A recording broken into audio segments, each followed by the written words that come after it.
When you read Genesis 1, chapter 1, it starts out by saying that this God said, "Let there be light." And there was light. And he fluttered above the waters, and the waters were in chaos. Now, there may not have been that much light, but the earth was already there. It was just formless. It was void. It was chaotic. It was a water world. So this God did not create the water. He did not say, "Let me create this water world, and then I'll start rearranging and separate the water world." No, he just said, "Let there be light." So the only thing you can give this guy some creation aspects of is simply light. But that the earth was already here, so he is rearranging that matter. So if that matter was already in existence, then who created that matter? It's a good question, right? Certainly not this God. He's just rearranging the matter. Shalom. All praise, honor, and glory unto Yahweh, Ba'asham Yahweh Shai, Ba'asham Kodash. Double honors to the elders and the apostles of the great millstone, and salutations to all you sincere can. And this is your brother Abawan, back again with another video through the spirit and power of Yahweh, Ba'asham Yahweh Shai, Ba'asham Kodash. All praises and glory is due. And this is the book of Genesis 1, verse 1. In the beginning, the powers created the heaven and the earth. And that's right there just proves that this individual doesn't know what he's talking about, because he said, and I quote, and the video was there for you to see for yourself. So you can't say, "Oh, well, you're misquoting him. That's not what he said. That's not what he meant. That's not what happened." Always an excuse for these bug out type dudes, man. And they always an excuse for these bug out type dudes. And the thing that you notice about a lot of these people that want to come against the scriptures or come against what the men of the Lord says, that they never have an argument. In fact, whenever I see a video that, "Oh, well, GMS is going off," or, "Oh, the scriptures is fake," or, this and that, and let me go to the YouTube video. Let me go to the YouTube video so I can see exactly what the title of his video is. And it basically said, "If the Genesis story is false, then Christianity is false." And hey, Christianity is 100% false. That has nothing to do with the scriptures, though, right? And I'm talking about Wakitaki Plantation Christianity right now. It's 100% false, but that has nothing to do with the scriptures, because Wakitaki Plantation Christianity, they don't even use the scriptures, right? But like I was saying, they will now open up the scriptures and they never make a good argument. That's why I don't listen to a lot of these unbelievers and their videos debunking the scriptures, because once you listen to the video and you just sit there like, "This is wrong, this isn't correct, this isn't true," right? And immediately he talked about Genesis 1 verse 1, and he said, or in the beginning he says, "Let there be light," and there was light. That's when I know exactly where this video was going, right? Because you have this dumbass doctrine that's out here, that people are saying that, "Oh, well, God didn't really create the heavens and the earth," right? But rather, he just came and created light and this and that, and created human beings on it. But it was Lucifer, that old tired doctrine that created the heavens and the earth. So basically, his argument is that, well, in the book of Genesis 1 verse 1, it tells you that God did not create the heavens and the earth. It says, "Let there be light," but the "let there be light" doesn't even start until Genesis 1 verse 3, right? The first time I heard that doctrine of God did not create the heavens and the earth, at least they had the decency to start from Genesis 1 verse 2. So this is the book of Genesis 1 verse 2, and this is where they claim that, right, Genesis actually starts from. "And the earth was without form and void, and darkness was upon the face of the deep, and the Spirit of the Most High, the power, Salakia, moved upon the face of the waters. And the power said, Let there be light, and there was light." Oh, but some people will say, "Well, that part in Genesis 1 verse 1 was actually added in," right? It's not actually there in the original text, even though it is, because if you read the original Hebrew, it will say that in the heading, right? Ba'arashiath, right? The powers, Alahayam, and I've forgotten how that precept goes, but basically just that, to say it in the Hebrew. So let's get more, because hey, you know how the scriptures are, and I did a video on this: precept upon precept, precept upon precept, line upon line, line upon line, here a little and there a little, because that is not the only passage, the only verse in the scriptures that say the Most High Yahweh Hashem Yahushai created the heavens and the earth. Psalm 96 verse 5: For all the gods of the nations are idols, but Yahweh made the heavens. Right? And let's go to the book of John, the first chapter. And we can also go to the book of Hebrews, the first chapter as well. In the beginning was the Word, and the Word was with the Most High, Yahweh Hashem Yahushai, and the Word was a power.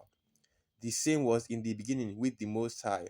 All things were made by him, and without him was not anything that was made. Once again, all things were made, because sometimes you have to be slow with our people, with Jake, man.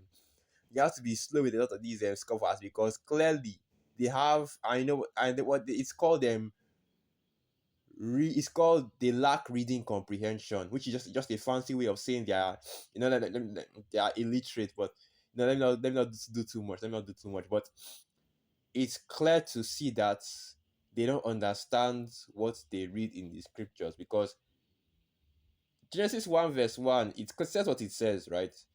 You can go to any Bible out there and it still says the exact same thing. So now John 1 verse 1.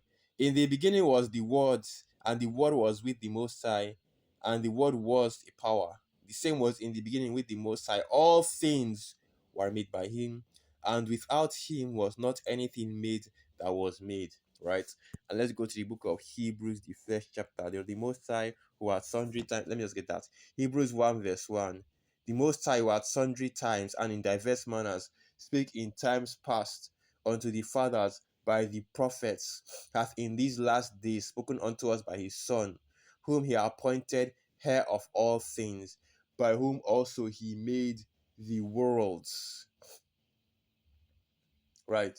And this is actually giving you an insight into how the world was created, because it shows you that it wasn't just the Most High, the Yahweh Hashem Yahushua, that was there creating the heavens and the earth, but it was the Most High through our Lord Yahweh Shai and the first fruits, right? The elect.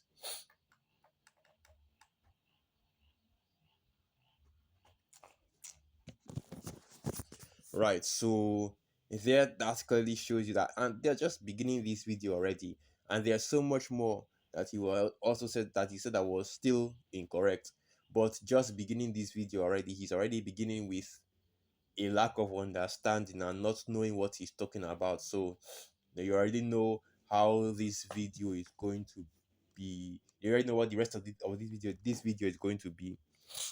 One of the bigger things that takes away from your Genesis story is the aspect that the sun was created on the fourth day. We know that you cannot have days without having the sun and the moon in order for us to have our days, without having the sun, in order for us to have our days in the rotation of the earth. So therefore, the sun could not have been created on the fourth day if we had days prior to that, according to your story. But the bigger issue with this is that we know that the sun is older than the earth. We know that the stars are older than the earth.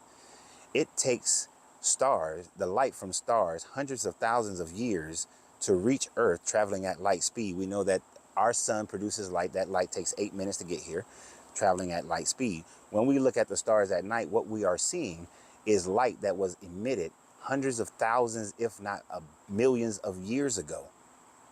So therefore, the earth only being 6,600 some odd years old is impossible with us receiving light from stars that were emitted millions of years ago. Okay, let's go back to the book of Genesis, the first chapter. Let's go back to the book of Genesis, the first chapter. Because basically what he's saying is that the sun was made on the fourth. Man, what the hell? So yeah, this my bullet that is just messing up. I don't have time to be waiting for it to work right. Let me just restart it.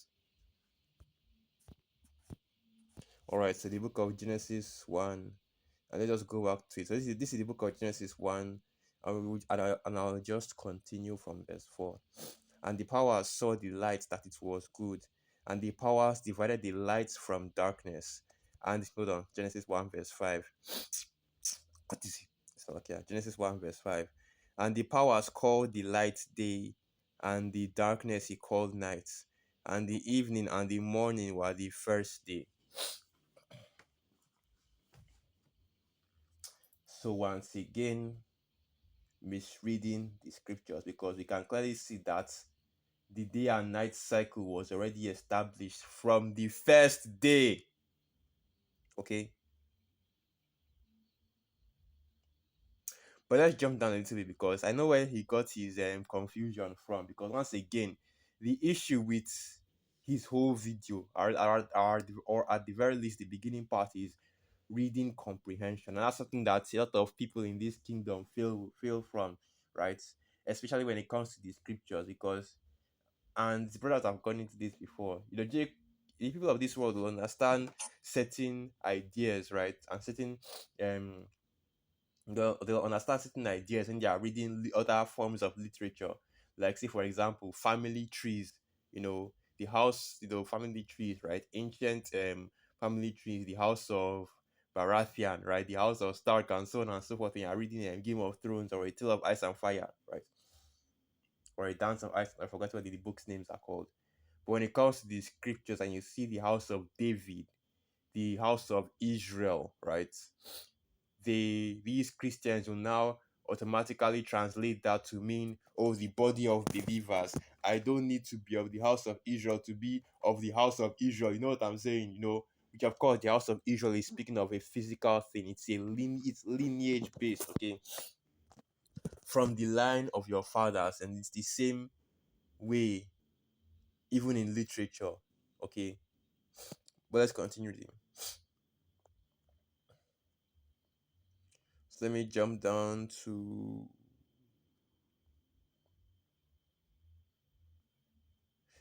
or you know what, let me just continue reading. Let me continue reading, because he also mentioned, and I didn't put that in the video because, and I thought what he was saying was stupid, right? But he also mentioned how there was no earth until, that the world was basically a water world, right? There was no earth until the Most High brought the earth out of the waters. So Genesis 1 verse 6.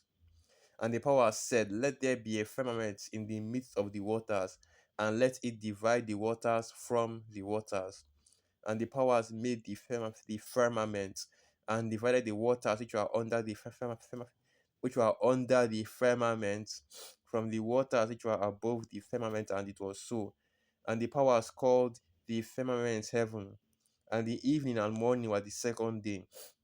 And the power said, let the waters under the heaven be gathered together unto one place, and let the dry lands appear. And it was so. So basically, what he's saying is that it was a water world before the Most High parted the sea from the land, right? Give the land its own measure, and give the sea they'll give the land its own portion, right? And give the sea its own portion. And I think that there was a parable that was going into that the Most High gave to one of the prophets. I don't know if it was Jeremiah or so, something like that. And basically, I think it was when the trees were. I forgot how that parable goes, but let me just look for it, and I'll bring it out. I think this is it. Judges I think that's Judges 9.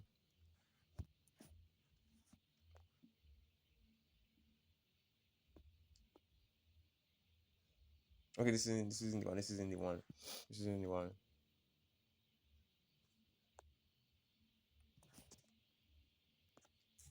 Let me just look for it on the Google, but that's not the one.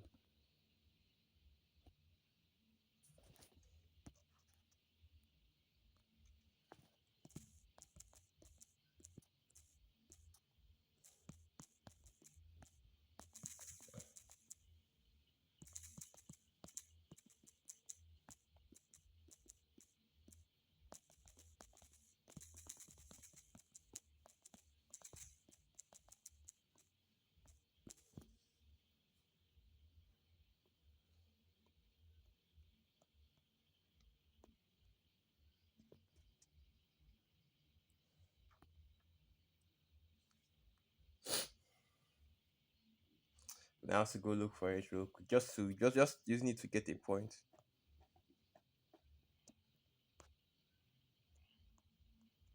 Okay, and I have two precepts here. So the first one is Proverbs 8 verse 29. And it wasn't really what I was looking for, but I guess I just have to use those ones instead. So Proverbs 8 verse 29, and it reads. So this is the book of, hold on, let me see if I can start from the top.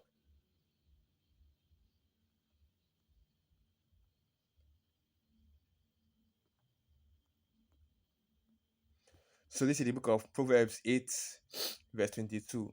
Yahweh possessed me in the beginning of his way, before his works of old.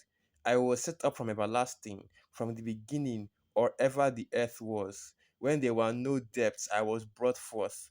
When there were no fountains abounding with water. And this is, of course, speaking of, let's go to the top. Okay, Proverbs. This is, of course, speaking of, this is King Solomon talking, right? And this is what evidence showing you that, right, King Solomon was our Lord Yahweh in the, or is our Lord Yahweh in the reincarnation, because he's now talking about the time when he was created, right, as the only begotten Son of the Heavenly Father. So before even the world was created, he was created because he's the first creation of the Most High, Yahweh Hashem Yahushai. So let's continue reading. Hold on, let me see. So yeah, let's continue reading. So now Proverbs 8, verse 24. When there were no depths, I was brought forth. When there were no fountains abounding with water, before the mountains were settled, before the hills was I brought forth. While as yet he had not made the earth, nor the fields, nor the highest parts of the dust of the world. When he prepared the heavens, I was there. When he set a compass upon the face of the depths, when he established the clouds above, when he strengthened the fountains of the deep, when he gave to the sea his decree, that the water should not pass his commandments, when he appointed the foundations of the earth. Right. So basically, like I said, the waters are set in their own parts, right? Set in their own, or rather giving their own parts of the earth to cover, and the same with the land, right? But what he's saying is that, oh well, you see, there is no way that the world could have actually been covered by water before the land came out, before the land came up out of the water. And it's also trying to use that same idea to deny the flood of Noah, right? Which of course, it doesn't make any sense because the scriptures clearly said that it happened, right? I don't want to go into any and I don't really want to go into any historical records or anything like that to try to show that what he's saying isn't true, because there isn't any historical records, or rather aren't any historical records like that. You know what Esau is on? In the beginning was the Big Bang, and the universe just it's funny how that works, because these people are more willing to believe that the universe just happened, right? Just a giant explosion of matter, and all that, billions of years to form this and that, rather than the universe was structured and created by the Most High, Yahweh Hashem Yahushua. Even though even their own science, right? Run the numbers. If you ask a mathematician or a statistician to run the numbers on how possible it is for a universe to just be randomly, or just randomly come about, even they will tell you that, man, that is mathematically impossible, because there's a certain um there is a certain level of, or rather, of probability. I don't really know how to phrase it, but basically there is a certain number that you have to go below before something is considered impossible. 0.000, a lot of zeros basically, before a lot of zeros basically before it is considered mathematically impossible. And look, man, I don't like going into the science of this whole thing too much, because, well, at the end of the day, we're not a science-based group, okay? We're a faith-based group. And if you say, oh well, I believe in the Most High because the science clearly points, that's, it doesn't feel right, man. And I prefer to have faith in this thing, right? All the science really is just showing you that these people out there in the world don't know what they're talking about. Because that's the reason why I'm always going into the science and always bringing out some of the things that these, and that's why you see the brothers, the apostles, the elders always bring out, some of the things that these scientists are always saying, because it shows you that the people of this kingdom, the people of this world, they don't know what they are talking about. You can't believe them, okay? They are inconsistent with their logic, and the only consistency that can be found when it comes to history, when it comes to prophecy, even science as well, are the scriptures, okay? So yeah, he says that, well, it's impossible. It's not. It's not impossible that that could happen. Even he even admitted it in his he even admitted it in his video that some scientists say that it's actually possible, right? That that it could actually have happened, but then he now dismisses it. And the reason why is because he has an agenda to push. Basically, oh well, God, the Most High can't be real because this and this and that and this, that, and that's basically the whole of this video. And us, or rather just me, but we are going through the scriptures and seeing that everything that he says concerning the scriptures is off, right? It's not actually what is in the scriptures. He said that the sun and the moon, day and night, wasn't created until the fourth day. But you clearly see that the day and night were created even before the first day. So now, Genesis 1 verse 10, and the powers called the dry land earth, and the gathering together was of the waters, and called he seas, and the powers saw it that it was good. All right, so let me see. Oh, now wow. So yeah, just skip to Genesis to Revelation to 22. So now what I'm looking for is, hold on, so yeah, here it is. So this is what I'm looking for. Genesis 1 verse 14. And this is where he got the idea that, oh well, the sun and the moon were created on the fourth day. And the power said, let there be lights in the firmament of heaven to divide the day from the night, and let them be for signs and for seasons and for days and years. And let them be for lights in the firmament of the heaven to give light upon the earth. And it was so. And the powers made two great lights, the greater light to rule the day, and the lesser light to rule the night. He made the stars also. And this is where he gets the idea that the sun and the moon, right, were made on the fourth day, right, and the stars as well. Well, what this is actually going into is where the sun and the moon was already established, but now the purpose of the sun and the moon, right, as it's written. Let's go back to that. So yeah. And anyway, as I was saying, as it's written, let's go back to that. And this isn't it. Here it is. So Genesis 1 verse 17. And the power set them in the firmament of the heaven to give light upon the earth, and to rule over the day and over the night, and to divide the light from the darkness. And the power so that it was good. Yeah, so okay, I don't know why this. Maybe it's because I'm charging it, but I don't know why this phone is just acting up. So yeah, basically, like I was saying, the sun and the moon were established, on the fourth day for the measurement of. Let me just read that precept again. Let me read that precept. I want to read that part where he said that. Okay. So this is the book of Genesis 1 verse 14. And the power said, let there be lights in the firmament of heaven to divide the day from the night, and let them be for signs and for seasons and for days and for years. And that is when the sun and the moon were established as, you know, lights of measurement, right? Because that the moon, and let me go to that priest, and then let me not butcher it. I think that should be, is it Wisdom of Solomon and Ecclesiasticus? I always mix up these two.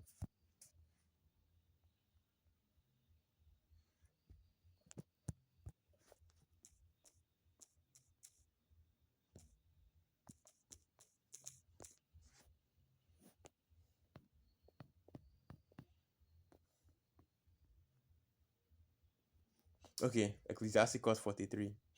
So this is the book of Ecclesiasticus 43 verse 7.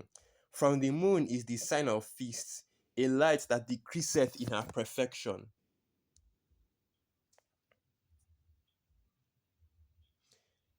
The month is called after her name, increasing wonderfully in her changing, being an instrument of the armies above, shining in the firmament of heaven. Right. And basically, what that means is that the sun, the moon, and the stars are all made from measurement of time, right? Sunrise to sunset or sundown. Sundown to sundown represents one full day, right? Sunrise represents the beginning of the actual day, right? But the moon is being used, the lunar cycle is being used to measure the months and the years, and even the stars can be used to measure the seasons as well, because you see how different star constellations appear in different times of the month. Okay, and that's what this really is, because it doesn't change the fact that the day and nights already existed. They are already lights, right? But the Most High Yahweh Hashem Yahushai now created the actual sun and the moon and the stars as well, and use them as a and basically set them up as a standard for the measurement of time, days, months, years. Okay, I think that's all the arguments that he made, right? Let's go to the next one. And another aspect of it that shows that it does not work, we know that the people of Taran Tepe existed about 12,000 years ago. Therefore, the earth cannot be 6,000 years old. We know that the people of Gobekli Tepe are about 9,000 years ago. The earth cannot be 6,000 years old. We know that we had an ice age that started roughly about 50 plus thousand years ago and ended around 12,000 years ago. How can the earth had not been in existence if we had an ice age that had started 50,000 years ago?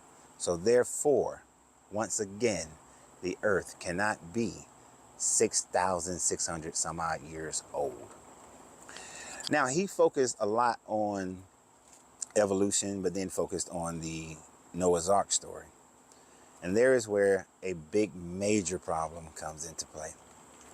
Because with the Noah's Ark story, you cannot ignore the fact that there were multiple societies around the world, whether we're talking about the Minoans, the Kemetic, the Asiatics, the Northern and Southern American societies, the South Pacific societies that were in existence before the flood, during the flood, and were still in existence after the flood. The King's List does not have a break in it. The Assyrians, the Sumerians, the Kemetics, the Sudanese, the Cushites, all these societies that are in that area were in existence before, during, and after the flood. So therefore, the Noah story is a fabrication. We know that at the time frame that the flood ended, around 2000, about 2200 and something BCE, that there were societies already in the Americas. So the children of Japheth are not the people in the Americas. They are not the Europeans. The children of Ham are not the Egyptians, the Kemetics. They are not the people of Cush. Okay, and now he's making a carbon dating argument. Well, the book of Genesis story can't be true because the world, because clearly we have history that goes far back beyond the timeline in which the Genesis, the first chapter happened, which would be roughly 6 to 7,000 years ago, right? Like he gave the example of the Gobekli Tepe, which is one of the oldest. That's each first and foremost, right? The first one that he mentioned, I forgot what he called them, but I don't really know what they are. And even if you look it up, you won't really find anything on that, right? I forgot what he called it, or maybe I didn't type it correctly, but I don't know I forgot what he called it. But the one I know about is the Gobekli Tepe, which is it's not okay. It's not a people, okay. It's not a civilization. It's not it's a temple, and it's considered by many to be one of the world's oldest temples, right? So it's not an actual civilization, but rather it's a temple that was, and the paleontologists, right? That's those people that are archaeologists. Those are the ones that are in charge of the whole dating thing. Have put it roughly 9,000 years old. That's 9,000 BC. So basically, saying that, oh well, you see, you have all these cultures and civilizations and artifacts that predate the creation of the book of Genesis, right? So he's making a carbon dating argument, because what carbon dating is the method that these scientists use in order to find the actual age of a lot of the artifacts that you see on Earth, right? Dinosaur fossils, you know, different stone structures, and so on and so forth. And even to try and get the age of the Earth. And how it works is basically using radiation, right? The radioactive carbon atoms that are in various stone structures and even organic structures as well. And basically, the idea is that radioactive matter has something called a half life. Let's use the Google to you know get this point. Okay, so basically, all radioactive matter has something called a half life. Shalom. Yeah, the video got cut off when I was going into it, so I'm going to have to start all over again. So yeah, like I was saying, all radioactive matter has something called a half life. So let's just go into the Wikipedia and quickly get the definition. Let's see if I can just go through everything that I mentioned in the video again. So first thing we're going to get is half life. Okay, and half life is the time required for a quantity of substance to reduce to half of its initial value. The term is commonly used in nuclear physics to describe how quickly unstable atoms undergo radioactive decay, or how long stable atoms survive. The term is also used more generally to characterize any type of exponential, or rarely non-exponential decay. For example, the medical sciences refer to the biological half-life of drugs and other chemicals in the human body, the converse of half-life in exponential growth, as doubling time. So basically, the idea of half-life is how long it takes for half of the atoms, right? And it's mainly radioactive atoms to decay. And this is basically because you have a lot of these it's basically because a lot of these radioactive atoms are unstable, so they eventually decay over time. And that's how carbon dating works, by using the half by dating the half-life. Okay, so let's get the definition of carbon dating, because basically that's the argument that a lot of these unbelievers always use against the scriptures. Well, the world is older than the time that was than the timeline for the book of Genesis. The earth is 3 point something billion years old. The universe is like 100 and something trillion years old, right? The sun is like 100 and something trillion years old. Basically, just putting arbitrary numbers on these things. But what you'll find out is that, well, carbon dating is false. Okay, let's just call it what it is. These things aren't true. A lot of these are date scenes. Right, these there's no way to accurately date these fossils and ancient monuments or buildings. Okay, so yeah, let's get the definition of this from the University of Chicago. And to go into this as well, just give you the definition of carbon dating.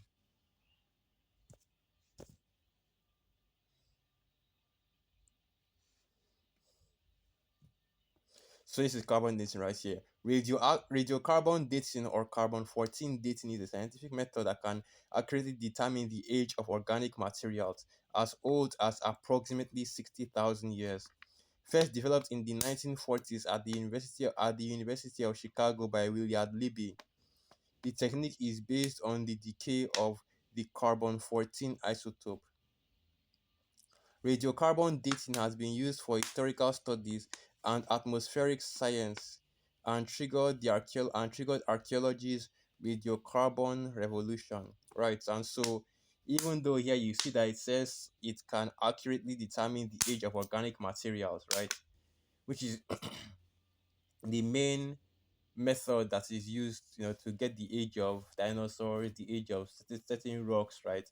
Like for example, now you might find some rocks in next to a fossil, and you use the age of the fossil to determine the age of the rocks, right? And basically determine the age of organic materials, okay? Because of the because of the radiocarbon isotopes that are always in organic material and this and that, right? But the point being is this, okay? That carbon dating is still very, very, very much inaccurate. And even though it says that it's an accurate way here, it's also this is the semantics that I always talk about. Accurate can range from 30% accuracy to 99% accuracy, because each will tell you that, oh well, 100% accuracy is impossible, right?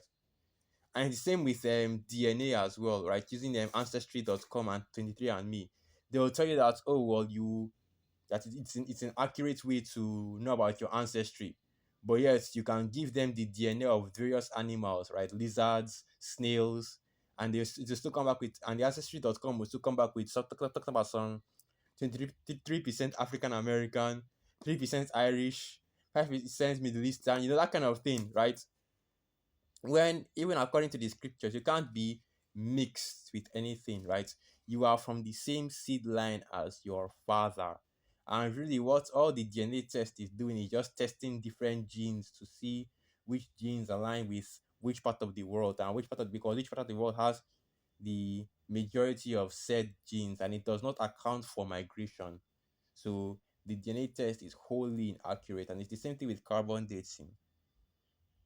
It's a whole kind of worms. It doesn't like account for.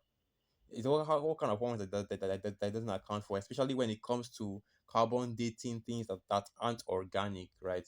Because when it comes to organic matter, they will say that, oh well, it's this amount of years old, even though it's wildly inaccurate. And we don't even talk about how you know um different factors, right, affect the accuracy of dating these of actually dating organic matter. And when it comes to inorganic matter, you can't even accurately date that, because most of the inorganic matter comes from the earth that has been that they claim was made billions of years ago. So his argument is basically that, oh well, you see, the sun and the moon are older than than the time in which they were created, which is during the Genesis period, right? Like the sun is like a billions of years old, the moon is same thing, billions of years old. And I don't really want to go into the date and how old the sun and the moon are, because ultimately Esau will just feed you a lie. But here's the thing: we don't believe in how like I said, carbon dating is some bullshit, man. Pseudo science, basically, which is basically all, and it just shows you just how heavy this thing is, because you see that this dude is willing, without question, taking the word of these scientists at face value, right? But when it comes to the scriptures, oh well, this can't be true because this is what the scientists say. This can't be true because this is what the scientists say, right? This is what the historians and the archaeologists say.